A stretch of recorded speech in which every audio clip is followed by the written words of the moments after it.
அறிவோம். அனைவருக்கும் நமஸ்காரம்.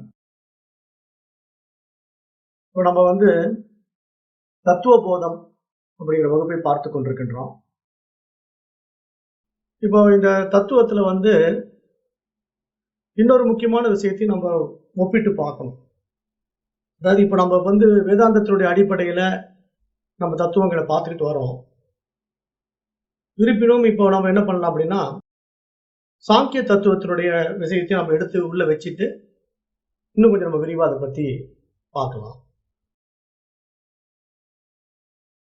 அப்படி இந்த மாதிரி 25 தத்துவங்களும் நம்ம நடைமுறையில பார்க்கிறோம். இன்னும் சிலர் என்ன பண்ணுவாங்கன்னா, இந்த மனம் மட்டும் இல்லாம புத்தி, சித்தம், அகங்காரம் என்பதை சேர்த்துக்குவாங்க. அப்படி சேர்த்துக்கிட்டா 28 தத்துவங்களை நடைமுறையில பார்க்கிறோம். இப்ப இந்த 25, 24, 28 அப்படின்னு தத்துவங்கள்ல நிறைய முரண்பாடுகள் இருக்கும். அது ஒண்ணும் குழப்பிக்க வேண்டியதில்லை. ஏன்னா அது சித்தாந்தங்கள் ஒவ்வொன்றும் மாறி மாறி சிலதை சேர்த்திக்கும், சிலதை விட்டுடும். அதனால நம்ம அங்க குழப்பம் இல்லாம இங்க முக்கியமா நம்ம தெரிந்து கொள்ள வேண்டியது என்ன அப்படின்னா, ஒரு புருஷன் மட்டுமே இருக்கிறது. அந்த புருஷனிடத்திலிருந்து தான் எல்லாமே வெளிப்பட்டது. அப்படி வெளிப்பட்டதுல முதல் தோற்றுவாய் அப்படின்னு பார்த்தா பிரதானம் என்றால் என்ன அப்படின்னா மூல பிரகிருதி. இப்ப இந்த மூல பிரகிருதிங்கிறது பேரியற்கையின் வெளிப்படாத தோற்றம் அப்படின்னு புரிந்து கொள்ளணும். அது ஒரு அவ்யக்த நிலை. அதாவது மூல பிரகிருதின்னு அப்படின்னு எடுத்துக்கிட்டோம்னா ஒரு அவ்யக்த நிலையில் இருக்கிறது. ஆனால் அதுவே வெளிப்பட்டு விட்டால் அதற்கு பிரகிருதி என்று பெயர். இப்ப குழந்தை பிரசவம் ஆகிறதுக்கு முன்னாடி வெளிப்படாமல் உள்ள இருக்குது. அப்படி இருக்கிறப்ப அது மூல பிரகிருதின்னு புரிஞ்சுக்கணும். இப்ப அந்த குழந்தை பிரசவம் ஆயிடுச்சு, அம்மா வயிற்றுல இருந்து வெளியே வந்துடுச்சு அப்படின்னா அது பிரகிருதி தன்மைக்கு வந்து விட்டது அப்படின்னு புரிந்து கொள்ளணும். அப்போ இங்க வெளிப்பட்ட தோற்றம் தான் பிரகிருதி. அதை நன்றாக புரிந்து கொள்ளணும். வெளிப்படாத அவ்யக்த நிலையிலே அதை மூல பிரகிருதி என்று சொல்கிறோம். வெளிப்பட்ட நிலையிலே அதை பிரகிருதி என்று சொல்கிறோம். அப்போ இந்த பிரதானம் என்று சொல்லக்கூடிய மூல பிரகிருதி தான் எல்லாவற்றிற்குமே தோற்றுவாய் அப்படின்னு நம்ம புரிந்து கொள்ளணும். அப்ப அதுவே தோற்றுவாய் என்பதனால அது இயற்கை என்பது இயல்பாக உள்ளது, இருப்பது என்று பொருள். ஆகையால் திடீரென்று பிரகிருதி தோன்றவில்லை. அது ஏற்கனவே ஒடுங்கி இருந்தது, மூல பிரகிருதியாக ஒடுங்கி இருந்தது. அப்ப இந்த படைப்பு ஒடுங்கிருந்துதான் வெளிப்பட்டதே தவிர திடீரென்று படைக்கப்படவில்லை. அதை நம்ம நன்றாக புரிந்து கொள்ளணும். ஏன்னா இங்க பிரளயத்தின் போது ஒடுங்கி இருந்து மீண்டும் அது வெளிப்படுகின்றது. அப்ப இவ்வாறான மூல பிரகிருதி எனப்படும் இருப்பே உலகின் தோற்றத்திற்கு காரணம் என்று கூறுவதால் இந்த சாங்கிய மதத்துக்கு சத்காரியவாதம் என்று அழைக்கப்படுகின்றது. இந்த சாங்கிய மதத்தை சத்காரியவாதம் அப்படின்னு சாஸ்திரம் சுட்டிக்காட்டுது. அப்ப உலகின் தோற்றமும் ஒடுக்கமும் மீண்டும் மீண்டும் நிகழ்ந்து கொண்டே இருக்கின்றன. ஒடுங்கி இருக்கும் பேர் இயற்கையை மூல பிரகிருதி அல்லது பிரதானம் என்று அழைக்கப்படுகின்றது. அதுவே வெளிப்பட்டு விட்டால் அது பிரகிருதி என்று அழைக்கப்படுகின்றது என்பது நன்றாக புரிந்து கொள்ளணும். அப்ப பிரகிருதி என்றால் அது பிரசவிக்கும் நிலையை பெறுகிறது என்று பொருள். தான் தோன்றியாக இந்த பிரகிருதி தான் அனைத்திற்கும் தோற்றுவாயாக இருந்து மகத் எனும் முதல் சக்தியாக வெளிப்படுகின்றது என்பதை நம்ம இங்க புரிந்து கொள்ள வேண்டும். அந்த படத்தை பார்த்தீங்கன்னா புரியும். அப்போ முதல்ல பிரகிருதியிலிருந்து மகத்து வந்தது. இப்ப இந்த மகத்துனா என்ன அப்படின்னு பாத்தீங்கன்னா அதுதான் புத்தி சக்தி. அந்த புத்தியின் மூலமாகத்தான் எல்லாம் படைக்கப்படுகின்றது. அப்ப இங்க முதல்ல பிரகிருதியிடமிருந்து வெளிப்பட்ட மகத் என்ற ஒரு புத்தி சக்தி வெளிப்பட்டது. இப்ப அந்த புத்தி சக்தியோட தன்மை என்னன்னா அதனிடத்திலே 3 குணங்கள் இருக்கின்றன. சத்துவ குணம், ரஜோகுணம், தமோ குணம் என்ற 3 குணங்கள், முக்குணங்களை கொண்டதுதான் அந்த மகத் என்பதை நம்ம புரிந்து கொள்ள வேண்டும். அப்ப அதுல சத்துவம் என்பது எப்படின்னா நடுநிலை வகிப்பது, எல்லாவற்றைக்கும் நடுநிலையாக இருப்பது சத்துவம். ரஜஸ் என்பது விரிவடைந்து செயல்படுகின்றது என்பது புரிந்து கொள்ள வேண்டும். அது மாதிரி தமஸ் என்பது அதற்கு எதிரடையான சுருங்குவது அல்லது முடங்குவது என்று புரிந்து கொள்ள வேண்டும். அப்ப எப்படி இந்த 3 குணங்களை நம்ம பிரகிருதி வெளிப்படுத்துது அப்படின்னா எல்லாவற்றினுடைய படைப்பிற்கும் மூலமாக ஒரு நடுநிலை வகிக்கின்ற நிலையிலே சத்துவ குணத்திலே இருக்கின்றது. அந்த சத்துவ குணத்திலே இருந்து இந்த பிரபஞ்சமாக விரிவடைகின்ற பொழுது ரஜோகுணத்திற்கு வருகின்றது. அப்படி ரஜோகுணத்திற்கு வந்த உடனே செயல்பாட்டும் நடக்கின்றது. அங்கே செயல்களும் நடைபெற ஆரம்பிக்கின்றன. அப்புறம் அந்த மாதிரி செயல்கள் நடந்து கொண்டிருக்கின்ற அந்த நிலையிலிருந்து மீண்டும் அது அதற்கு எதிரடையாக சுருங்குகின்றது அல்லது ஒடுங்குகின்றது என்று பார்க்கும்போது அது தமோ நிலைக்கு செல்கின்றது என்பதை நாம் புரிந்து கொள்ள வேண்டும். அப்ப இங்க புருஷன் அல்லது ஆன்மா எனப்படும் பிரக்னையின் சேர்க்கையால் இந்த பிரகிருதி சலனமடைந்து அதன் ஆற்றல் உருவகமாக உருவெடுக்கிறது அப்படின்னு நம்ம நன்றாக புரிந்து கொள்ள வேண்டும். இந்த பிரகிருதி எப்போ சலனம் அடைய ஆரம்பிக்குதுன்னா ஆன்மாவுடன் சேர்ந்து தன்னுடைய சக்தியை வெளிப்படுத்த ஆரம்பிக்கின்றது. காரணம் என்னன்னா இங்க பிரம்மம் தான் தன்னுடைய சக்தியை வெளிப்படுத்துது. அது ஒடுங்கி இருந்த தன் சக்தியை மூலப்பிரகிருதியாக வைத்துக் கொண்டிருந்த தன்னுடைய சக்தியை வெளிப்படுத்தும் போது பிரகிருதியாக மாறி அந்த சக்தியிலிருந்து வெளிப்பட்ட மகத் என்ற ஒரு புத்தி சக்தியின் மூலமாக 3 குணங்கள் தோன்றின அப்படிங்கிற அடிப்படை உண்மையை நம்ம முதல்ல இந்த சிருஷ்டி அல்லது படைப்புங்கிற விஷயத்துல நம்ம எடுத்துக்கணும். அப்படி எடுக்கும்போது இந்த படைப்பு இப்படித்தான் உண்டாச்சு. முதல்ல புருஷன் மட்டும்தான் இருந்தார், ஆன்மா மட்டும்தான் இருந்தது. அதிலிருந்து அவருடைய சக்தியான மூல பிரகிருதியிலிருந்து பிரகிருதி வெளிப்பட்டது, பிரசவம் நடந்து முடிந்தது. அந்த பிரசவத்திலிருந்து வெளிப்பட்ட பிரகிருதியிலே 3 குணங்கள் உண்டாகின. அது எப்படி வெளிப்பட்டது அந்த குணம்னா மகத்து மூலமாக. அந்த வெளிப்பட்ட பிரசவிக்கப்பட்ட பிரகிருதியிலே சத்துவம், ரஜஸ், தமஸ் என்ற 3 குணங்களை உள்ளடக்கிய ஒரு புத்தி சக்தி இருந்தது. அதுதான் மகத் என்று பெயர். அந்த புத்தி சக்தியிடமிருந்துதான் இந்த 3 குணங்களும் வெளிப்பட்டன அப்படிங்கிற இந்த அடிப்படை உண்மையை நம்ம அவசியம் புரிந்து கொள்ள வேண்டும். அப்ப பிரகிருதி என்பது புருஷனின் அனுபவத்துக்கான ஒரு களமாக இருக்கிறது என்பதை நன்றாக புரிந்து கொள்ள வேண்டும். இப்ப புருஷன் என்ற ஆன்மா தன்னை அறிந்து கொள்வதற்கான ஒரு அனுபவத்துக்கான ஒரு களம் தான் இந்த பிரகிருதி. அப்ப இந்த பிரகிருதியினுடைய நோக்கம் என்ன, படைப்பினுடைய நோக்கம் என்ன அப்படின்னா ஆன்மா தன்னைத்தானே அறிந்து கொள்வதற்காக இந்த பிரகிருதியை படைக்கின்றது அப்படிங்கிற ஒரு அரிய உண்மையை சாஸ்திரம் வெளிப்படுத்துகின்றது. அப்ப அதே நேரத்திலே அனுபவத்திற்கான அந்த பிரகிருதியுடன் ஆன்மாவும் இணையும் போதுதான் இந்த விடுதலைங்கிற ஒரு விஷயத்தையும் பேசப்படுகின்றது.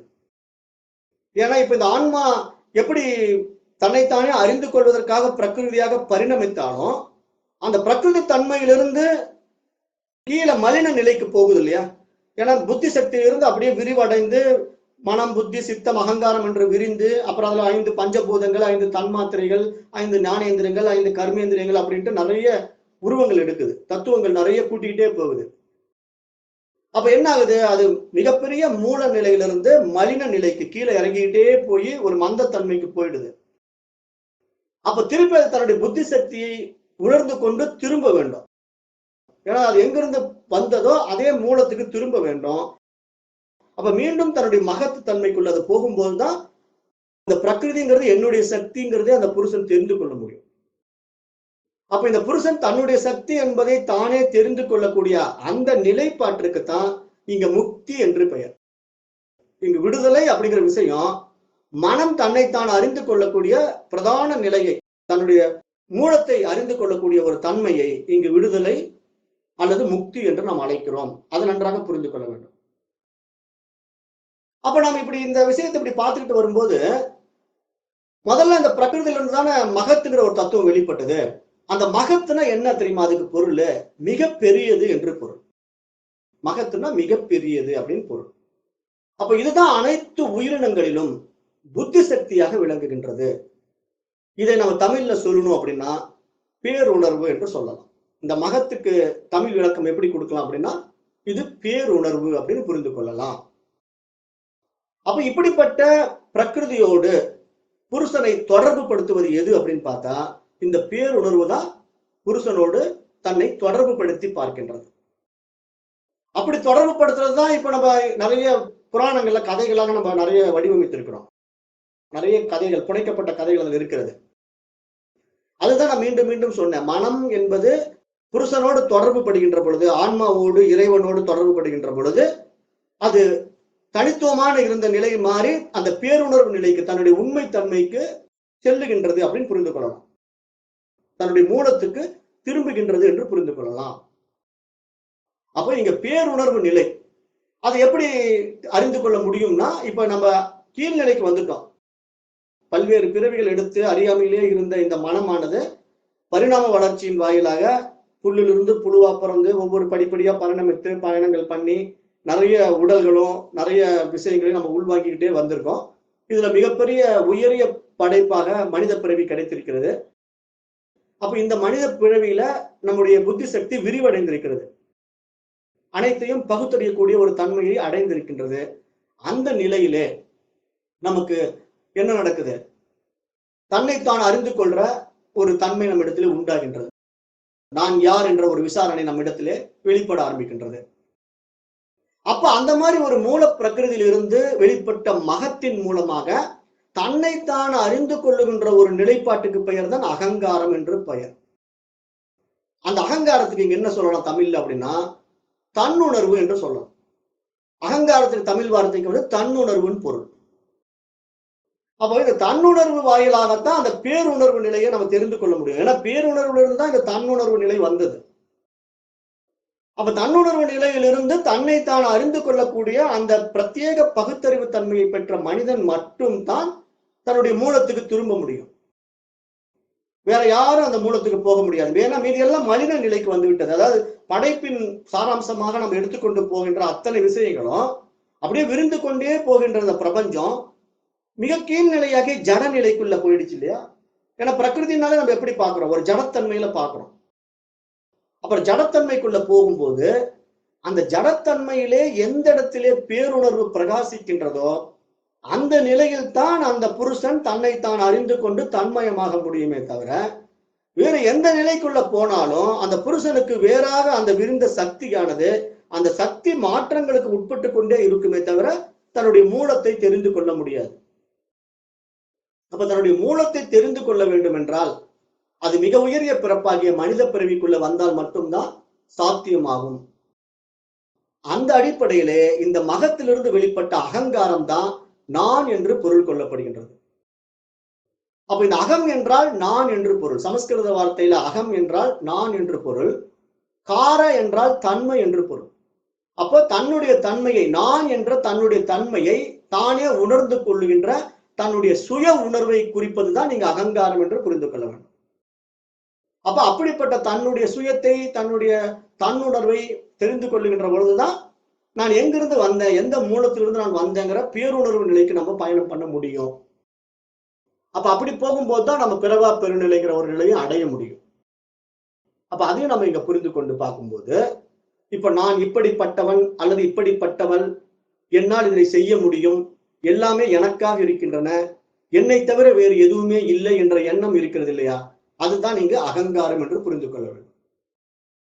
இப்ப இந்த அகங்காரமானது சுய அபிமானம் கொண்டது, தான் என்ற பற்று உடையது. இப்ப இந்த அகங்காரத்திலிருந்து தான் அடுத்த தத்துவங்கள் எல்லாம் வெளிப்பட்டன. இந்த அகங்காரம் என்ற தத்துவத்திலிருந்து தான் மனம், 5 ஞானேந்திரியங்கள், 5 கர்மேந்திரியங்கள், 5 தன்மாத்திரைகள் என 16 தத்துவங்கள் தோன்றுகின்றன. இத சமஸ்கிருதத்துல மனசுன்னு சொல்றோம். மனம்ங்கிறத சமஸ்கிருத வார்த்தையில மனஸ் அப்படின்னு சொல்றோம். அப்ப இந்த மனம்ங்கிறது என்னன்னா எண்ணங்கள், சிந்தனைகள் ஆகியவற்றை உருவாக்குவதாகவும் அவற்றின் தொகுப்பாகவும் உள்ளது. அதுதான் மனம் என்று அறியப்பட வேண்டும். அப்ப மனம் என்றால் ஒரு சிந்தனை கருவூலம் அப்படின்னு தெரிந்து கொள்ளலாம். ஒரு சிந்தனை கருவி அப்படின்னு வைத்துக் கொள்ளுங்க. அப்ப எந்த உயிரினத்திலும் வெளியில் தெரியாமல் உள்ளுக்குள் இது இருப்பதினாலே இதற்கு அந்த கரணம் என்று ஒரு பெயரும் இருக்கிறது. ஏன்னா கரணங்கள் வந்து இப்ப இந்திரியங்களை நம்ம என்ன பண்றோம், புறக்கரணங்கள் சொல்றோம். இது வந்து அகக்கரணம். மனம்ங்கிறது அகக்கரணம், உள்ளே இருந்து கொண்டு இது உட்கருவியாக செயல்பட்டு கொண்டிருக்கின்றது.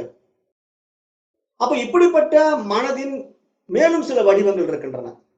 அந்த மனம் வந்து இன்னும் உயர்நிலைக்கு போகுது இல்லையா? அதுதான் நம்ம என்ன சொல்றோம், புத்தி, அகங்காரம், சித்தம் அப்படின்னு நம்ம இன்னும் கொஞ்சம் அதனுடைய விரிவை நம்ம பிடிக்கிறோம். ஏன்னா எல்லாமே எங்க இருந்து வந்தது? அகங்காரத்திலிருந்து தான் மனமும் வெளிப்பட்டது. அப்ப அந்த மனதனுடைய பரிணாமமே அகங்காரம், மனம் என்பது மட்டும் இல்லாமல் புத்தியாகவும் இருக்கிறது. ஏன்னா புத்தி எங்க இருக்குது? மகத்துலதான் இருக்குது. அப்ப இங்க நீங்க எப்படி புரிந்து கொள்ளணும்னா, பிரகிருதியிலிருந்து வெளிப்பட்ட மகத் என்ற ஒரு மகத்தான தன்மை, ஒரு மிகப்பெரிய தன்மை தன்னுள்ளேயே இந்த மனமாகவும், தன்னுள்ளேயே அகங்காரமாகவும், தன்னுள்ளேயே புத்தி சக்தியாகவும் எல்லாவற்றையும் உள்ளடக்கியதாக ஒரு மிகப்பெரிய களமாக இருக்கின்றது. அப்படிப்பட்ட ஒரு மிகப்பெரிய களம் தான் இந்த பிரபஞ்சமாக விரிந்திருக்கிறது. அப்ப அப்படிப்பட்ட அகங்காரத்தின் ஒட்டுமொத்த சத்துவ குணத்தில் இருந்துதான் மனம் தோன்றி இருக்கிறது. இது ஒரே நேரத்தில் உணர்வு கருவியாகவும் செயல் கருவியாகவும் விளங்குகின்றதுன்னு புரிந்து கொள்ளணும். மனமுடைய தன்மை என்ன அப்படின்னா, சைமல்டேனியஸாவே உணர்ந்து கொள்ள விஷயத்தையும் செய்யும், செயல்படக்கூடிய காரியத்தையும் செய்யும், ரெண்டுமே செய்யும். மனம்ங்கிறது ஒன்றை உணரும் செயலுக்கும் காரணமாக இருக்கும். அப்ப அப்படிப்பட்டதுதான் மனம். அப்ப உணர்வு கருவினா என்ன? ஒன்றை உணர்ந்து கொள்வதற்காக பயன்படுகின்றது. இப்ப உதாரணத்துக்கு எப்படி, காது வழியா ஒரு விஷயத்தை கேட்கிறோம். அப்ப அது என்ன விஷயம் அப்படிங்கிறத உணர்ந்து கொள்வதற்கு இந்த மனம் இருக்கிறது.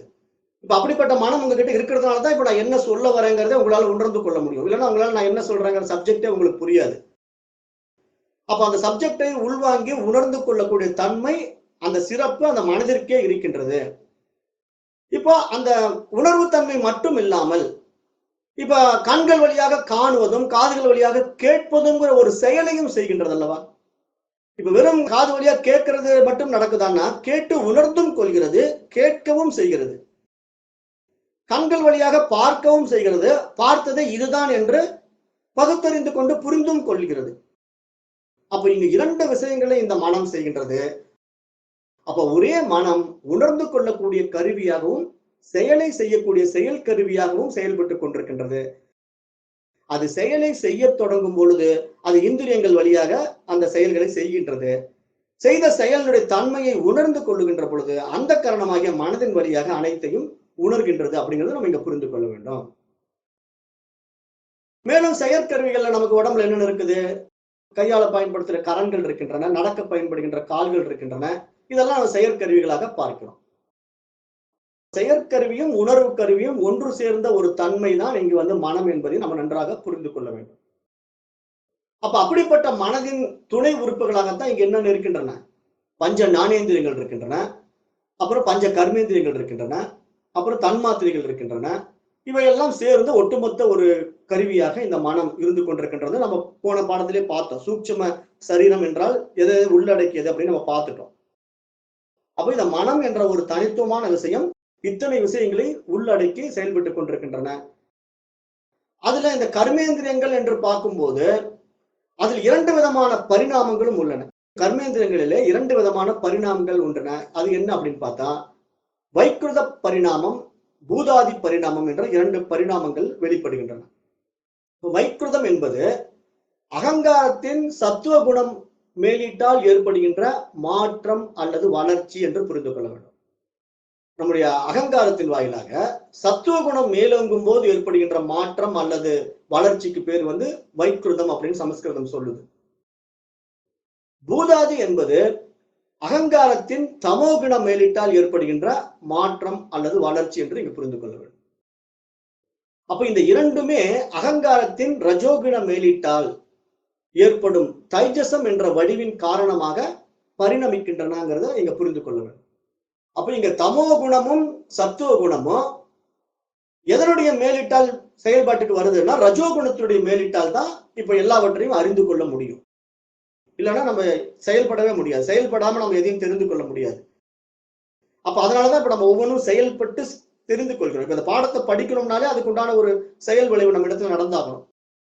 பாடத்திட்டத்துக்கு வரணும், பாடத்தை படிக்கணும், அதை புரிந்து கொள்ளக்கூடிய ஒரு செயல் நம்ம இடத்துல வரணும். அதுக்கு உண்டான செயல் கருவிகள் நம்ம இடத்துல வேலை செய்யணும். கண்கள் பார்க்கணும், காதுகள் கேட்கணும். அப்புறம் இந்த காதுகள் கேட்டு இந்த விஷயங்களை உள்வாங்கி உணர்ந்து கொள்ளணும். என்ன சொல்ல வர்றாரு அப்படிங்கிறத உணர்ந்து கொள்ளணும். அப்ப இத்தனை தன்மைகளை உள்ளடக்கிய நிலையிலே இந்த மனமானது செயல்பட்டு கொண்டும் உணர்ந்து கொண்டும் இருக்கின்றதுங்கிற அடிப்படையில இங்க சாஸ்திரம் வைக்கிருத பரிணாமத்திலே மனம் உள்ளிட்ட மற்ற அனைத்தும் ஒன்று சேர்ந்த பூதாதி பரிணாமத்திலே 5 தன்மாத்திரைகளும் தோன்றுகின்றன அப்படின்னு நீங்க சொல்லுது. ஏன்னா இந்த 5 தன்மாத்திரைகளுடைய செயல் என்ன நம்ம ஏற்கனவே பார்த்தோம். சுவை, ஒளி, ஊறு, ஓசை, நாற்றம் என்ற அந்த தன்மைகள். இப்போ நம்ம ஒண்ணு கண்களால் பார்க்கின்றோம்னா அந்த காட்சிங்கிற ஒரு தன்மை, நாக்கினால் ஒன்றை சுவைக்கிறோம்னா அது இனிப்பு சுவையா கசப்பு சுவையா அப்படிங்கிற அந்த சுவைக்கும் தன்மை, காதுவால் ஒரு விஷயத்தை கேட்கிறோம்னா அந்த ஓசைங்கிற ஒரு தன்மை, இந்த மாதிரி மூக்கினால் ஒரு விஷயத்தை நுகர்கின்றோம் என்றால் அது என்ன மனம், மல்லிகை மனமா அது ரோஜா மலருடைய மனமா அப்படின்னு மனத்தை பிரித்து பார்க்கின்ற தன்மை, இதெல்லாம் தன்மாத்திரைகள் என்று அழைக்கப்படுகின்றன. அப்ப இப்படிப்பட்ட பஞ்ச ஞானேந்திரியங்கள், கர்மேந்திரியங்கள், தன்மாத்திரைகள் ஆகிய ஒட்டுமொத்த விஷயங்களை உள்ளடக்கியதுதான் இந்த மனம் என்ற ஒரு விஷயத்தை நம்ம புரிந்து கொள்ள வேண்டும். அப்ப அப்படிப்பட்ட இந்த மனம் மிக ஒரு முக்கிய அம்சமாக பார்க்கப்படுகின்றது. அப்ப இதுல இருந்துதான் எல்லாமே வந்தது. அப்ப இந்த படைப்பின் மூலத்தன்மையை நம்ம எதோட ஒப்பிட்டு பார்க்கிறோம்? சாங்கிய மதத்தினுடைய அடிப்படையில பார்க்கும்போது முதல்ல புருஷன் ஆன்மா இருந்தது. அந்த ஆன்மாவிடத்திலிருந்து மூல பிரகிருதி என்ற சக்தியிலே, ஒடுங்கி இருந்த சக்தியிலே இருந்து பிரகிருதி என்ற சக்தி வெளிப்பட்டது. அப்ப பிரகிருதிங்கிற ஒரு சக்தியிலிருந்து மகத் என்ற புத்தி சக்தி தோன்றியது. அப்ப அந்த மகத் என்ற புத்தி சக்தி தன்னிடத்திலிருந்து வெளிப்படுத்தியதுதான் அகங்காரம் என்ற ஒரு அடுத்த தன்மையை உண்டாக்கியது. அப்ப அந்த அகங்காரம் என்ற ஒரு தன்மையிலிருந்து தான் நமக்கு 3 குணங்கள் வெளிப்பட்டன. சத்துவம், ரஜஸ், தமஸ் என்ற 3 குணங்கள் வெளிப்பட்டன. அந்த 3 குணங்களின் வாயிலாக இந்த அகங்காரமானது என்ன பண்ணது? தன்னுடைய உட்தன்மைகளை கொண்ட அந்த கரணத்தின் வாயிலாக மனதின் மூலமாக மீண்டும் அந்த சூட்சும சரீரம் தன்னுள்ளே வைத்துக் கொண்டிருக்கின்ற கரணங்களாகிய, புறக்கரணங்களாகிய ஞானேந்திரியங்கள், கர்மேந்திரியங்கள் எல்லாம் வைத்துக் கொண்டு அதிலே உள்ளடக்கிய தன்மாத்திரைகளையும் கொண்டு அவை அனைத்தையும் அறிகின்றன. அப்பதான் எல்லாம் தெரிந்து கொள்ள முடியும். மனதுக்கு ஒவ்வொன்றையும் பார்த்து தெரிந்து கொள்வதற்கான அந்த அத்தனை தத்துவங்களையும் உள்ளடக்கி ஒரு ஒட்டுமொத்த தத்துவமாக மனம் சூட்சும சரீரமாக இருக்கின்றது. நம்ம கடந்த பாடங்கள்ல பார்த்தோம். அப்ப அந்த சூட்சும சரீரம் இத்தனையும் தெரிந்து கொண்டு பஞ்சீகரணம் செய்யப்படாத அபஞ்சீகிருத நிலையிலே உண்டாக்கிய தன்மாத்திரையிலிருந்து வெளிப்பட்ட பஞ்சபூதங்களின் வாயிலாக இந்த படைப்பு ஸ்தூலத்துக்கு வந்ததுன்னு நல்லா இங்க புரிந்துக்கணும். இப்ப இது வரைக்கும் நான் சொன்ன அத்தனை விஷயங்களும் சூட்சும நிலையிலே நடந்த விஷயங்கள். இப்ப இந்த சூட்சும நிலையிலே நடந்த அத்தனை விஷயங்களும் எப்ப ஸ்தூல நிலைக்கு வரும் அப்படின்னா, அது ஸ்தூல பஞ்சபூதங்களாக பஞ்சீகரணம் செய்யப்பட்ட பிறகுதான் அது உருவத்திலே வரும். அதுக்கு முன்னாடி உருவத்துல வரவே வராது. ஏன்னா உருவம் என்பது எப்ப தோன்றும்னா, அந்த பஞ்சபூதங்களும் ஒன்றோடு ஒன்று கலந்து பஞ்சீகரணம் நடைபெற வேண்டும். ஏன்னா இது இவ்வளவு ரேசியோக்குள்ள போய் கலக்கும் போதுதான் இந்தந்த உடல் உண்டாக முடியும். அப்ப அந்தந்த உடல்களும் பருவுடலாக மாறி பார்வைக்கு புலன்கள் வழியாக தெரிய ஆரம்பிக்கின்ற ஒரு நிலைப்பாடு பஞ்சீகரணம் உண்டாகிய பஞ்சபூதங்களின் மூலமாகத்தான் இந்த ஒட்டுமொத்த படைப்பையும் நம்ம புலன்கள் வழியாக பார்க்கின்றோம். அப்ப இந்த ஒட்டுமொத்த படைப்புக்கும் மூலமாக எது இருக்கிறது அப்படின்னு பார்த்தா புருஷன் தான் இருக்கிறது, ஆன்மா தான் இருக்கிறது. அப்போ இந்த புருஷனிலிருந்து தான் இத்தனையும் வெளிப்பட்டது அப்படிங்கிற ஒரு அடிப்படை தத்துவத்தை நம்ம சாங்கிய மதத்திலிருந்து எடுத்துக்கிறோம். இப்ப இந்த சாங்கிய மதம் இன்னைக்கு நேற்று தோன்றது இல்ல, 3000 வருடங்களுக்கு முன்னாடியே தோன்றுறது. அதாவது டார்வின் தியரி எல்லாம் இப்பதான் வந்தது. டார்வின் பரிணாமவாதத்தை பத்தி பேசுறாரு. நம்ம சயின்ஸ்ல படிக்கிறோம் டார்வின் தியரி. ஆனா நமக்கு கொடுக்கப்பட்ட பாடத்திட்டங்கள் எல்லாம் ஆங்கிலேய கலாச்சாரத்தின் வழியாக ஆங்கிலேயர்களே இந்த உலகத்தை கண்டுபிடிச்ச மாதிரி சப்ஜெக்ட் கொடுத்திருப்பானுங்க. அதை நம்ம படிச்சுட்டு இருக்கிறோம். ஆனா ஆங்கிலேயர்களுக்கு முன்னாடியே நம்முடைய பாரத தேசத்திலே மிகப்பெரிய ரிஷிகள் தோன்றி இருக்கிறார்கள். இப்ப இந்த சாங்கிய மதத்தை தோற்றுவித்தவர் யார் அப்படின்னு பார்த்தா கபில மகரிஷி. கபிலர் தான் இந்த சாங்கிய மதத்தை தோற்றுவித்தவர்.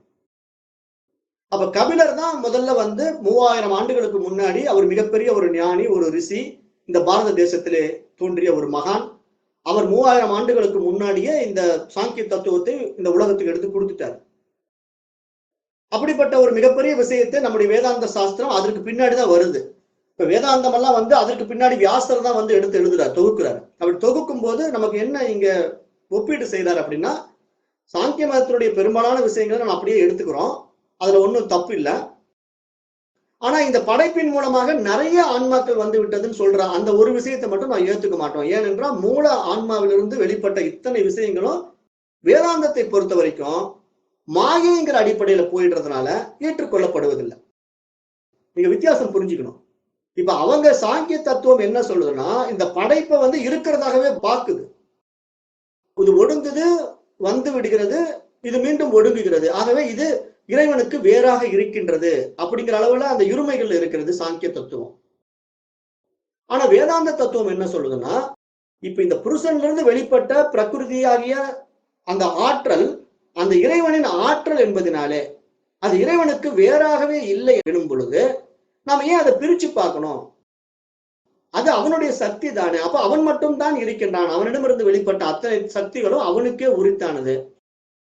அப்ப அவனிலிருந்தே இந்த பிரபஞ்சம் படைக்கப்பட்டு அவனிலேயே ஒடுங்குகின்றது. அப்ப இருப்பது இங்க இறைவன் மட்டுமே, அதுவே ஆன்மா அப்படின்னு நம்முடைய வேதாந்த சாஸ்திரம் எடுத்து சொல்லுது. அப்படி சொல்லும்போது இந்த வேதாந்த சாஸ்திரம் இன்னொன்னு கூடுதலா என்ன சொல்லுதுன்னா, மாயாவாதம் பத்தி பேசுது. மாயாவாதம்ங்கிறது என்ன? இப்ப படைக்கப்பட்ட இந்த பிரபஞ்சம் உண்மையில் இல்லை, ஏனென்றால் மாறுதலுக்கு உட்பட்டு கொண்டே இருக்கின்றது, மித்தியா என்று சொல்கிறது. காரணம் என்ன? இப்ப புத்தி சக்தியிலிருந்து மகத்திலிருந்து தான் அகங்காரம் வெளிப்பட்டு, அகங்காரத்திலிருந்து மனம் தோன்றி, மனதிலிருந்து அந்த இந்திரியங்கள் எல்லாம் கூடவே ஞானேந்திரியங்கள், கர்மேந்திரியங்கள், தன்மாத்திரைகள், பஞ்சபூதங்கள் என்று பல விஷயங்கள் படைக்கப்பட்டு இந்த பிரபஞ்சமே நம் கண் முன்னாடி காட்சி ஆனாலும், இது எல்லாம் திருப்பி அந்த சக்திக்குள்ளேயே போய் ஒடுங்கும் போது மறைந்து விடுகின்றது.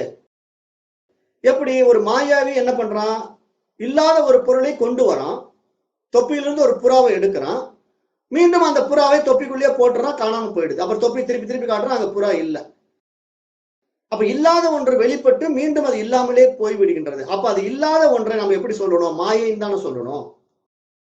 ஏன்னா அது உண்மையில் இல்லை, தோன்றி மறைகின்றது. அப்ப அதனால மித்தியா அப்படிங்கிற அடிப்படையில நம்முடைய வேதாந்தம் என்ன பண்ணுது? இன்னும் ஒரு படிநிலை முன்னேறி இந்த ஒட்டுமொத்த பிரபஞ்சத்தை உண்மை என்று அதில் சிக்கிக்காதீங்க, மயங்கிட்டு இருக்காதீங்க. இதெல்லாம் தோன்றி மறையக்கூடியதாக இருக்கிறதுனால இதற்கு முக்கியத்துவம் கொடுக்காதீங்க.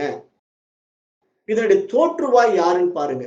இந்த பிரபஞ்சம் படைக்கப்பட்டதற்கான தோற்றுவாய் யாருன்னு பாத்தீங்கன்னா, அது பிரம்மம், அதுதான் புருஷன், அதுதான் ஆன்மா. அதை நம்ம பரமாத்மா என்று எடுத்துக்கொள்வோம். அப்ப அப்படிப்பட்ட பரமாத்மாவின் மிக பிரம்மாண்ட சக்தியாக இந்த பிரபஞ்சம் என்ற பிரகிருதி இருக்கிறதே தவிர, இது அவருக்கு வேறாகவும் இல்லை. ஏனென்றால் அவருடைய சக்தி என்பதனாலே, இது தோன்றி மறைவதனாலே இதை நம்ம மாயை என்று அழைப்போம். அப்ப இப்படிப்பட்ட மாயைக்கு இன்னொரு பெயரும் கொடுப்போம். அது ஏனென்றால் அது பேருணர்வாக இருப்பதினாலே அதை ஈஸ்வரன் என்ற ஒரு பெயரிலும் நம்ம அழைக்கின்றோம். அப்ப அது ஈஸ்வரன் என்ற பெயரிலே நம்ம அழைப்பதினால்தான் இப்போ இந்த ஒட்டுமொத்த பிரபஞ்சமும் அந்த ஈஸ்வர சக்தியின் வெளிப்பாடாக இருப்பதினாலே அதில் படைக்கப்பட்ட ஜீவராசிகளாகிய நாம் எல்லாம் அந்த ஈஸ்வர சக்திக்கு வேறாக இல்லை. அப்ப ஈஸ்வர சக்திக்கு வேறாக இல்லாத நாமெல்லாம் நம்மை தனித்துவமாக அடையாளப்படுத்திக் கொள்வது நம்முடைய அறியாமை. ஏனென்றால் அந்த ஒட்டுமொத்த சக்தியின் வெளிப்பாடாகிய இத்தனை படைப்பும் அதற்கு வேறாக இல்லை என்கின்ற பொழுது அதனுடைய கருவிகள் தான் நாம் என்று நம்மை நாம் உணர்ந்து கொள்ளுகின்ற தன்னுணர்வின் வாயிலாக நம்மை நாம் இழந்து விடுகின்ற தன்மை உண்டாக வேண்டும் என்று வேதாந்தம் கூறுகின்றது. வேதாந்தத்தினுடைய தாற்பயம் மிக ஆழமான விஷயம் என்ன என்றால், இருப்பது ஒன்றே, அது இறைவன் மட்டுமே. அத்வைதம் சித்தாந்தத்தை பற்றி வேதாந்தம் பேசுகின்றது. ஏன்னா துவைதத்துக்கு எதிரானது அத்வைதம். துவைதம் என்றால் இருமைகளால் ஆனது, இரண்டு. அத்வைதம் என்றால் இரண்டற்றது. அப்ப இரண்டற்ற ஒன்றே ஆகிய இறைவன் மட்டுமே இருக்கின்றான். அதிலிருந்து வெளிப்பட்ட இந்த ஒட்டுமொத்த பிரபஞ்சமும் அவனுடைய சக்தி வியாபகம். ஆகவே அந்த சக்தியிலிருந்து வெளிப்பட்ட அந்த மாயா சக்திக்கு ஈஸ்வரன் என்ற ஒரு பெயரை கொடுத்து, அது உருவத்திலே நீங்கள் பார்க்கின்ற இத்தனையும் பஞ்சபூதங்களுடைய படைப்பாக இருப்பதனால் மாறிக்கொண்டே இருக்கின்றது. ஆகவே இந்த மாற்றம் தோன்றி மறைகின்றது என்பதனாலே இதை மாயை என்றும் ஈஸ்வரன் என்றும் ஏற்றுக்கொள்ளுங்கள். அப்படிப்பட்ட இந்த மாயையும் ஈஸ்வரனும் ஒன்றே ஆகிய அந்த ஒரே சக்தியின் வெளிப்பாடு என்பதனாலே இங்கு என்னுடைய சக்தி தனித்துவமானது என்ற அகங்காரம் நமக்கு வேண்டாம். அப்ப நீங்கள் செய்கின்ற செயல் எல்லாம் அந்த ஈஸ்வரனுக்கே உரித்தானது. அவன் மூலமாக இந்த கருவி செயல்பட்டுக் கொண்டிருக்கின்ற அந்த ஈஸ்வரார்ப்பண புத்தி நம்ம இடத்துல வந்துவிட்டால் மிக எளிமையாக நம்முடைய மூலத்துக்கு நாம் திரும்பி விட முடியுங்கிற ஒரு ஆழமான உண்மையை நம்முடைய வேதாந்த தத்துவம் எடுத்து உபதேசித்தது. அப்படிதான் மகான்கள் ஞானிகள் நமக்கு சொன்னாங்க. ஏன்னா இங்கு தன்னை இழந்து விட வேண்டும், அகம் பிரம்மாஸ்மி என்ற உண்மைத்தன்மையை புரிந்து கொண்டு விட்டால் இந்த சரீர அபிமானமும் மன அபிமானமும் நம்மை விட்டு நீங்கிவிடும். அப்ப படைப்பின் ஒட்டுமொத்த சாராம்சத்தை நம்ம ரொம்ப ஆழமாக உற்று நோக்குகின்ற பொழுது உண்மையில் இந்த படைப்பு என்பது தோன்றி மறையக்கூடிய ஒரு விஷயமாக இருப்பதனால இதில் ஏன் நீங்க உருவத்துக்கு முக்கியத்துவம் கொடுக்கின்றீர்கள்? அப்ப இந்த உருவம் தான் முக்கியம், இந்த சிவன் தான் முக்கியம், அந்த சக்தி தான் முக்கியம், அந்த விஷ்ணு தான் முக்கியம் என்று அந்த சக்தியில் போய் மாட்டிக்கொள்ளாதீர்கள் அப்படின்னு எங்க சாஸ்திரம் சுட்டி காட்டுது. ஏன்னா உருவ வழிபாடை ஏன் வேதாந்தம் மறுக்குது அப்படின்னா, ஒரு உருவத்துக்குள்ள போய் நம்ம மைண்ட் மாட்டிக்குது இல்லையா? இப்ப ஒரு அம்பாலை உருவகப்படுத்திக்குது, அந்த அம்பாள் தான் நமக்கு மேற்பட்ட இறைவனா நினைச்சுக்குது, எனக்கு தலைவனாக அதை பார்க்குது. ஒரு சிவனை தன்னுடைய பிரதான கடவுளாக பார்க்கின்ற மனமானது என்ன நினைக்குது? அந்த இறைவன் எனக்கு தலைவன், நான் அவனுக்கு தாசன் என்ற இருமைகளிலே இருக்குது. அப்ப இருமைகளிலே இருக்கின்ற மனம் என்றைக்கு அதிலிருந்து விடுபட்டு தன்னை தான் உணர்ந்து தன்மயமாக முடியும்? வாய்ப்பே கிடைக்காது. ஏன்னா இருமையில் இருக்கிற வரைக்கும் அது இறைவனை தனக்கு வேறாக பாவித்துக் கொண்டே இருக்கும். கோரிக்கை வைத்துக் கொண்டே இருக்கும். எனக்கு அப்படி செய்ய, இப்படி செய்ய, என்னுடைய கஷ்டத்தை நீக்கு, எனக்கு ஏதாவது நல்லதை கொடு அப்படின்ற அந்த வேண்டுதலாகவே இருந்து கொண்டிருக்கும். அப்ப அந்த வேண்டுதலாக என்ன இருமைகளிலே இருப்பதனால மனதுடைய ஆசைகளும் விலகாது. அப்ப மனம் என்ன பண்ணும்? மீண்டும் மீண்டும் எதையாவது ஆசைப்பட்டுக்கிட்டே இருக்கும், எதிர்பார்த்துக்கிட்டே இருக்கும். கடவுள் ஏதாவது எனக்கு செய்வாரான்னு பார்க்கும். அப்புறம் செய்யலைன்னா அப்புறம் கடவுளை மாத்தும். சிவனுக்கு சக்தி கம்மியா இருக்கு, நான் விஷ்ணு கிட்ட வேண்டலாம்னு நினைக்கும். அப்ப இதெல்லாம் நம்ம புரிந்து கொள்ளணுங்கிறதுக்காக சாஸ்திரம் என்ன சுட்டி காட்டுதுன்னா, இந்த படைப்பின் நோக்கம் நீங்க புரிந்து கொண்டு விட்டால் ஒவ்வொன்றும் ஒவ்வொரு விதமான காரியத்திற்காக படைக்கப்பட்டிருக்கின்றது. நம்முடைய பிறப்பின் நோக்கம் காரணம் இருக்கின்றது, அதற்கான காரியம் இங்கு நடந்து கொண்டிருக்கின்றது. அப்ப அது எனக்கு எப்ப புரிய வருதோ, அப்ப இங்க என் செயலாவது ஒன்றும் இல்லை, எல்லாம் நின் செயலே என்று அவரிடத்திலே ஒட்டுமொத்தமாக ஒப்படைத்து விட்டு நம்ம எப்படி அது வழி நடத்துகின்றதோ அப்படியே நாம் பயணம் செய்து விட்டா நமக்கு இந்த கர்மா தேரி வேலை செய்யாது அப்படின்னு வேதாந்தம் அதையும் நமக்கு சுட்டி காட்டுது. ஏனென்றால் நானுங்கிற அகங்காரத்துக்குள்ள விரிவாகிக்கிட்டே இருந்ததுன்னா அந்த புத்தி சக்தியிலிருந்து வெளிப்பட்ட அகங்காரம் மனதின் வாயிலாக மீண்டும் பரிணமித்துக் கொண்டே இருந்துகிட்டே இருந்ததுன்னா அப்ப அது மீண்டும் வேறு உடல்களை பஞ்சபூதத்தினுடைய அடிப்படையில் எடுத்துக்கொண்டே இருக்கும். அப்ப அந்த தனித்துவமான மனம் மீண்டும் மீண்டும் உடலுக்குள்ள போய் சிக்கிக்கிட்டு சின்ன பின்னம் ஆகிக்கொண்டே இருக்கிறது. அப்ப அந்த தனித்துவமான வியஷ்டி மனமானது ஒட்டுமொத்த பிரபஞ்ச மனமாகிய அந்த பேருணர்வோடு தன்னை இணைத்துக் கொள்ளுகின்ற பொழுது இங்கு நான் என்ற ஒரு தனித்துவத்தை இழந்து விடுகின்றது. அப்ப இங்க இருப்பது ஒன்றே, அது ஈஸ்வரனாகிய இறைவனே அப்படின்னு புரிந்து கொண்டு விட்டா அந்த ஈஸ்வர சக்தியானது யாருக்கு உரித்தானது? புருஷனாகிய ஆன்மாவிற்கு உரித்தானதுங்கும் போது அது தன்னுடைய சக்தியை திருப்பி தனக்குள்ள ஒடுக்கிக்கும். அப்ப எந்தெந்த வேலை எப்ப செய்யணுங்கிறத எப்படி வெளிப்படுத்தி விட்டு எப்ப தேவையில்லை என்று தன்னுள்ளே அது முடிவு பண்ணிக்குதோ அந்த மாதிரி இங்க தனித்துவமான மனம் தன் தனித்துவத்தை இழந்து விட்டால் மீண்டும் உடலுக்கான அவசியம் அங்கு உண்டாகாதுங்கிற ஒரு உண்மையை இங்க வேதாந்த சாஸ்திரம் கூறி, அப்போ ஒரு புருஷனானவன் தன்னைத்தான் அறிந்து கொள்வதற்கான ஒரு மிகப்பெரிய பாதையாக இந்த பிரகிருதியை உருவாக்கி தன்னைத்தான் அதில் அறிந்து கொள்ள முயற்சி செய்து கொண்டிருக்கின்றான்ங்கிறது இங்க நம்ம புரிந்து கொள்ளணும். அப்ப இப்ப யாரெல்லாம் நாம இந்த மாதிரி பாடத்திட்டங்களை படித்து தன்னைத்தான் உணர்ந்து தன்மயம் ஆகின்றோமோ அப்ப நம்முடைய மூலத்துக்கு திரும்புறோம். அப்ப நம்முடைய மூலம் எதுன்னு பாத்தீங்கன்னா ஆன்மா. அப்ப அந்த ஆன்மா என்பது யார் என்றால் பரமான்மா தான், ஒரே ஆன்மா தான். அந்த பரமான்மா தன்மைக்குள்ள நம்ம போயிட்டோம்னா முடிஞ்சுது, வந்த வேலை முடிஞ்சுது. அது வரைக்கும் நீங்க உங்களை தனித்துவப்படுத்திக் கொண்டிருக்கிற வரைக்கும், இருமைகள் இருக்கின்ற வரைக்கும் மீண்டும் மீண்டும் அதுல தேவைகள் இருக்கும். அந்த தேவைகள் வாயிலாக பிறப்பு உண்டாகி கொண்டே இருக்கும். அதுதான் புனரபி மரணம், புனரபி ஜனனம் என்று இந்த பிறப்பு இறப்பு சக்கரத்தில் நம்ம சிக்கிக்கிட்டே இருக்கிறோம் அப்படிங்கிறது ஆதிசங்கர் எடுத்து தெளிவுபடுத்துறார்.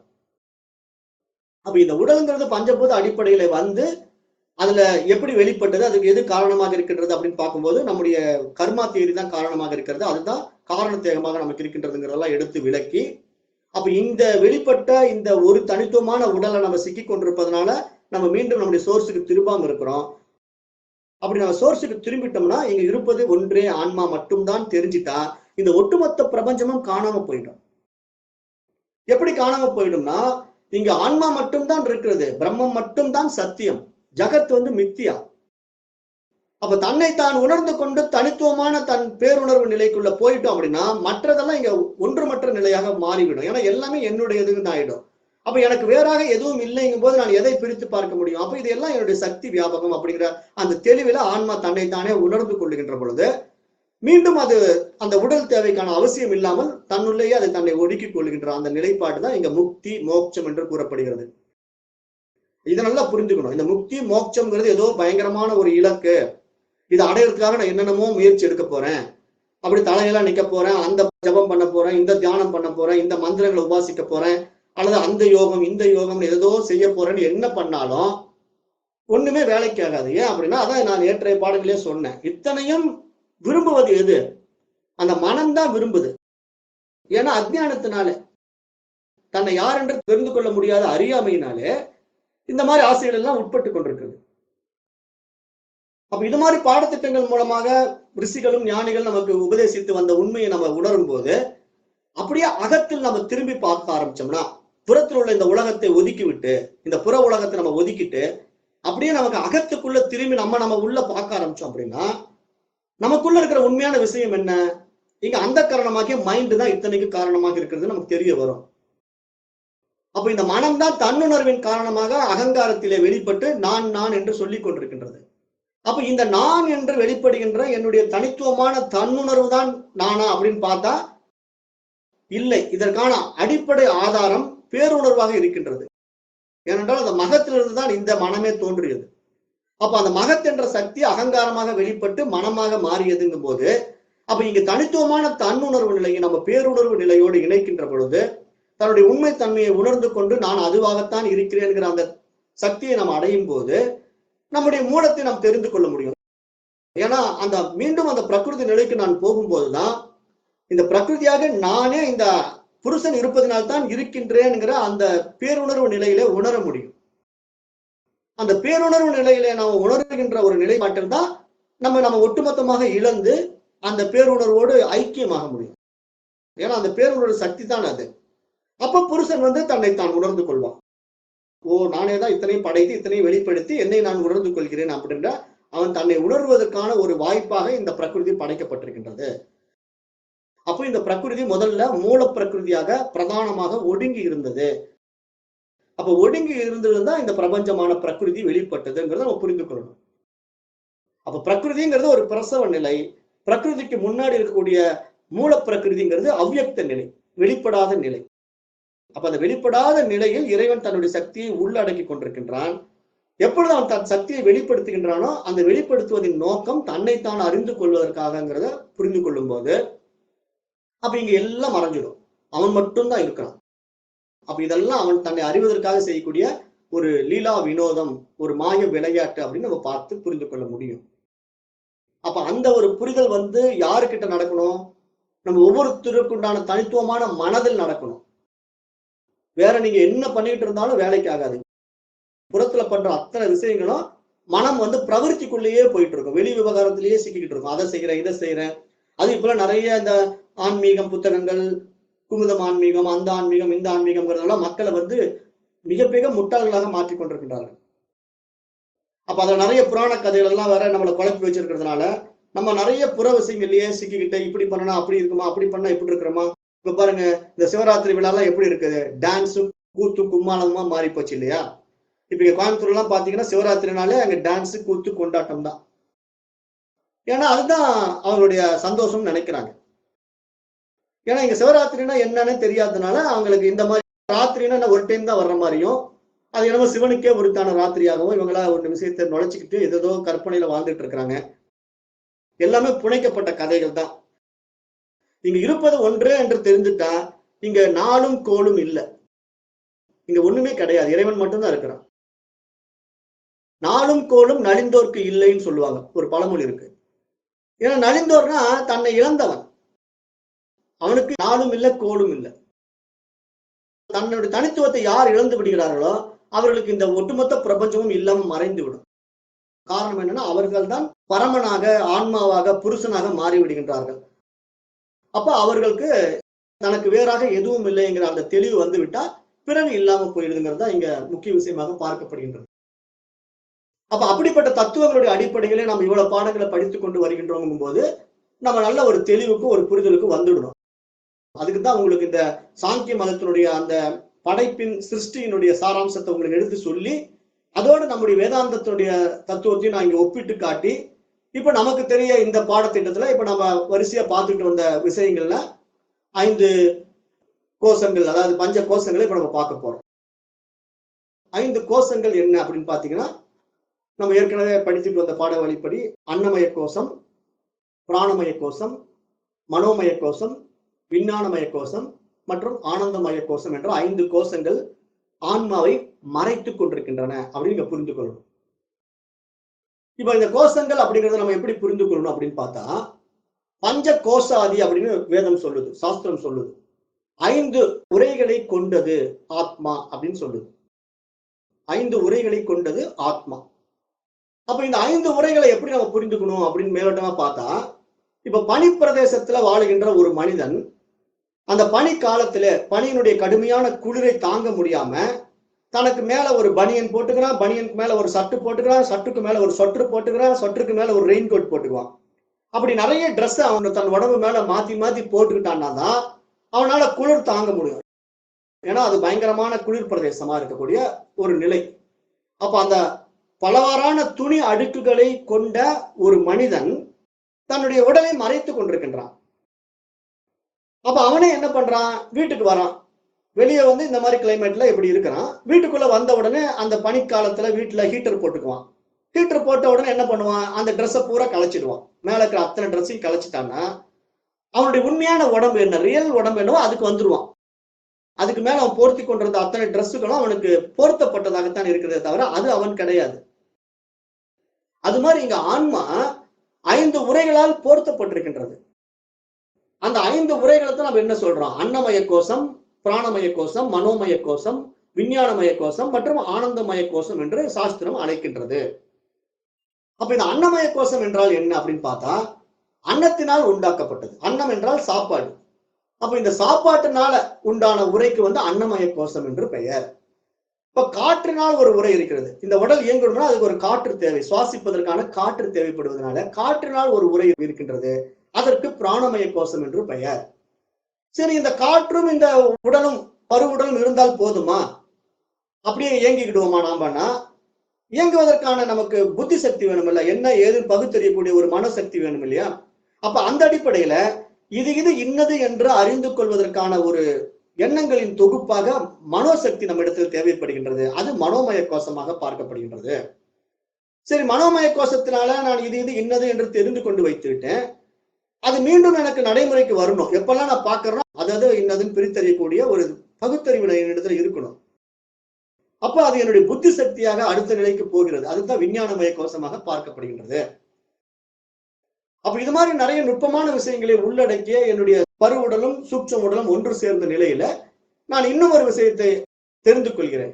ஒட்டுமொத்த இந்த உடலுக்கு காரணமாக இருக்கின்ற இந்த ஸ்தூல உடலும் சூட்சும உடலும் எங்கிருந்து உண்டானது அப்படிங்கிற ஒரு அடிப்படை விஷயத்தை நான் ஆராய்ந்து பார்க்கின்ற பொழுது அது காரண சரீரத்திலிருந்து தோன்றியது அப்படின்னு தெரிந்து கொள்ளும் போது அந்த காரண சரீரத்தினுடைய தன்மை என்ன அப்படின்னு பார்த்தா அங்க அறியாமையும் ஆனந்தமும் இருக்கின்றதுங்கிறது ஒரு புரிதல் நமக்கு வருகின்றது.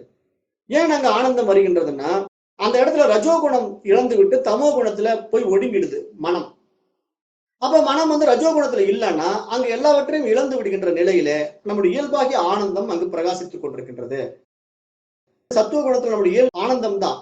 ஆனா நம்ம ரஜோகுணத்துல போய் செயல் செய்யும் போதுதான் அந்த செயல்கள் வாயிலாக நம்ம சுக துக்கங்களை அனுபவிக்கின்றோம்.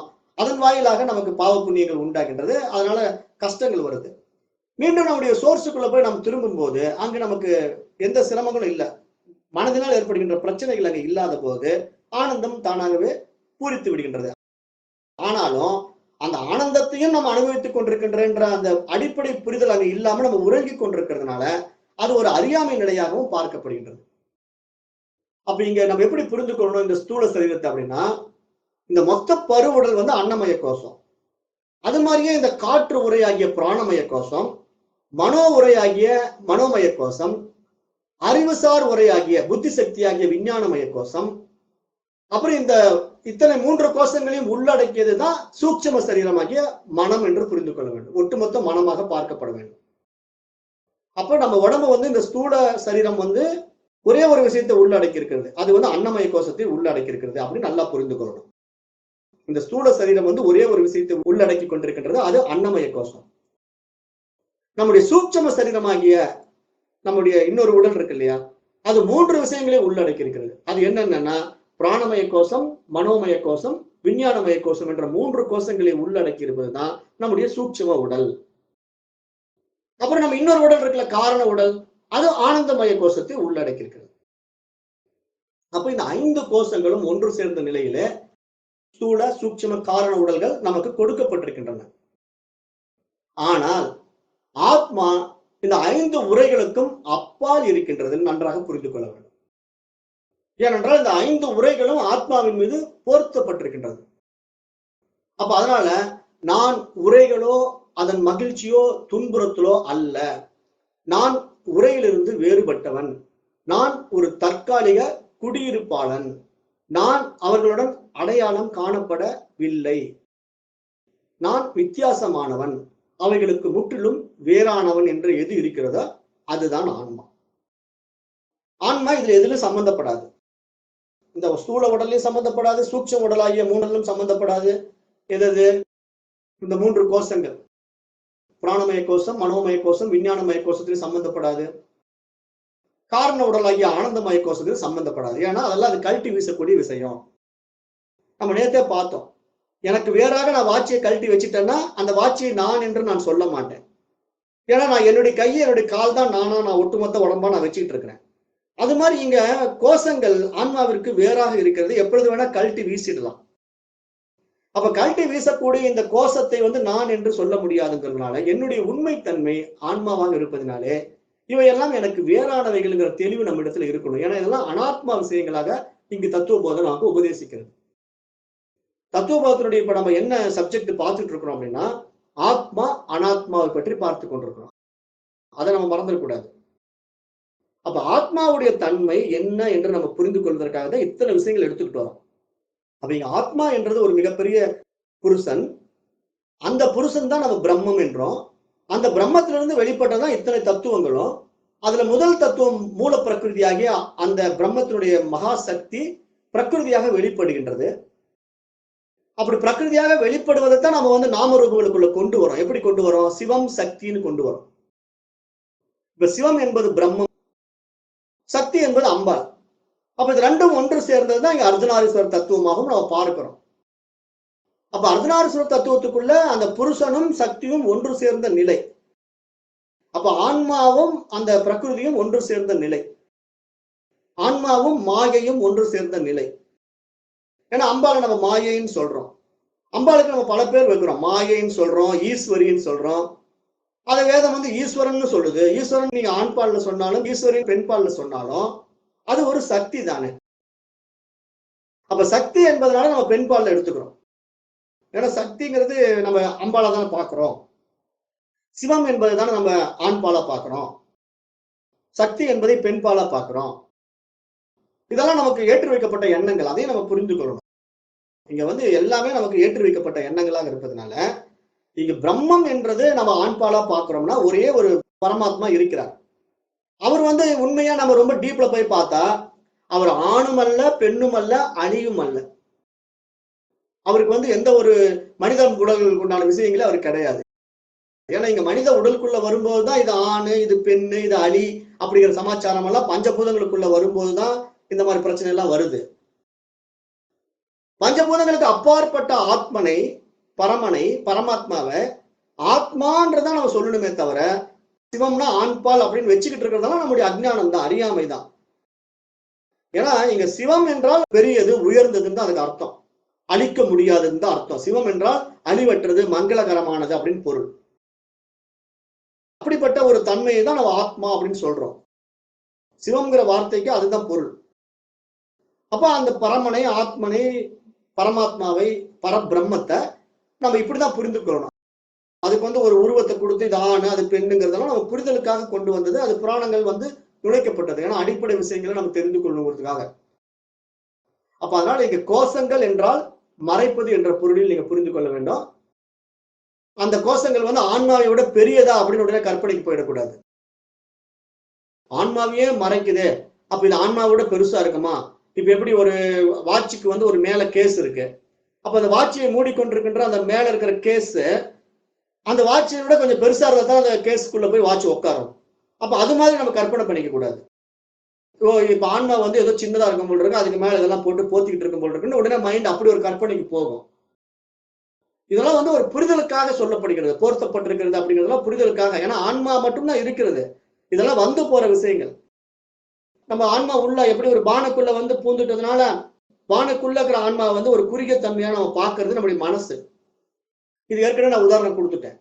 அதாவது இந்த வெள்ளையற்ற வெட்ட வெளியாக இருக்கின்ற இந்த ஆகாசமானது ஒரு பானைங்கிற ஒரு வடிவத்துக்குள்ள வரும்போது கடாகாசம் என்று அழைக்கப்படுகிறது. வேதாந்தம் தான் இதெல்லாம் சொல்லி கொடுக்குது.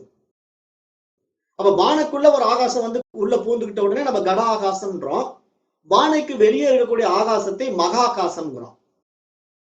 அப்ப வெளியே பெரிய ஆகாசம் ஒண்ணு இருக்குது, பானைக்குள்ள வந்ததுனால சின்ன ஆகாசம்னு சொல்றது நம்முடைய அஜ்ஞானம், அறியாமை. ஏனென்றால் அந்த உருவம் தான் ஆகாசத்தை பிரித்து காட்டுது. பெரிய ஆகாசத்துக்கும் உள்ள இருக்கிற கடாகாசத்தையும் அந்த மேல இருக்கிற பானைங்கிற ஒரு வடிவம் தான் பிரித்து காட்டுகிறது. அந்த பானைங்கிற வடிவம் எங்கிருந்து வந்தது? மண்ணிலிருந்து இருந்து வந்தது. மீண்டும் அதை உடைச்சிட்டீங்கன்னா அது மண்ணோடு மண்ணா மாறிட்டா அந்த உருவம் போயிடும். அந்த இடத்துல அந்த பானைங்கிற ஒரு உருவம் உடைஞ்சிடுச்சுன்னா இப்ப அந்த உள்ள இருக்கிற கட ஆகாசமும் வெளியே இருக்கிற மகா ஆகாசமும் ஒன்று தானே, பிரிச்சு பார்க்க முடியாது இல்லையா? அப்ப அது மாதிரி இங்க ஆன்மா இந்த மனித உடலுக்குள்ள இருக்குதுன்னு நினைச்சுக்கிட்டு நம்ம தனியா ஜீவாத்மான்னு சொல்றது நம்முடைய அஜ்ஞானம்ங்கிறத வேதாந்தம் சொல்லுது.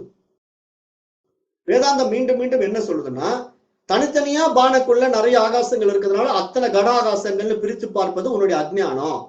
இந்த பானைக்குள்ள ஒரு ஆகாசம் இருக்கு, அந்த பானைக்குள்ள ஒரு ஆகாசம் இருக்குன்ட்டு நீ ஒவ்வொரு பானைக்குள்ளயும் ஒவ்வொரு ஆகாசத்தை பார்த்துக்கிட்டு இத்தனை ஆகாசங்கள் இருக்குன்னு பிரிச்சு பாக்குறியப்பா, இது உன்னுடைய அஜ்ஞானம், அறியாமை.